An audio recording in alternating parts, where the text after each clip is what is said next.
अस्सलाम वालेकुम।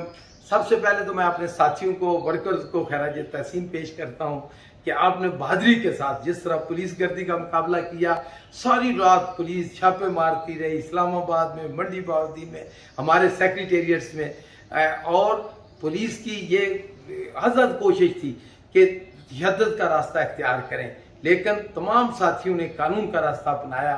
गिरफ्तारियां हुई, कोई बात नहीं, लेकिन आपने तशद्दुद नहीं किया, ये बहुत अच्छी बात है।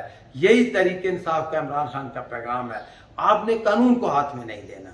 दूसरा पैगाम ये है कि जो साथी गिरफ्तार हुए हैं बिल्कुल नहीं घबराना।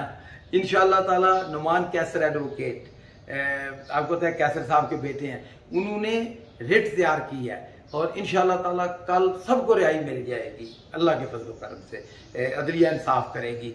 तीसरा पैगाम, चाहे कुछ भी हो जाए, राब्ता ना रहे। बहुत सारे दोस्त हजारों की तादाद में व्हाट्सएप कर रहे हैं कि जी कहाँ, अगर राब्ता ना रहे, आपको पता है ना पुलिस पीछे पीछे है, इसीलिए जो है ना लोकेशन बंद की हुई है। तो पुलिस जो है चाहती है कि हर हालत में गिरफ्तारी हो। गिरफ्तारी से हम तो मौत से भी नहीं डरते, लेकिन गिरफ्तार नहीं होना इसलिए कि हर हालत में इस्लामाबाद पहुंचना है। तो आपने 9 बजे हाजी पब्लिक सेक्रेटेरिएट मंडी बाउद्दीन पहुंचना है, चाहे कुछ भी हो जाए, राब्ता रहे ना रहे। फिर हमने वहां से इस्लामाबाद आना है।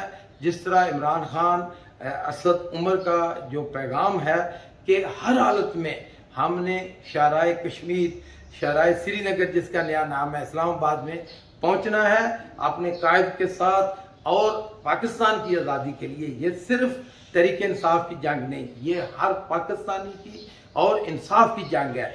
ये पैगाम है। और आखिरी पैगाम देखें कि राब्ता कट जाता है, कुछ गिरफ्तारी हो जाती है, कुछ हो जाता है, आपने बिल्कुल पुरअमन रहना है। साथियों को निकालें, हर हालत में निकालें।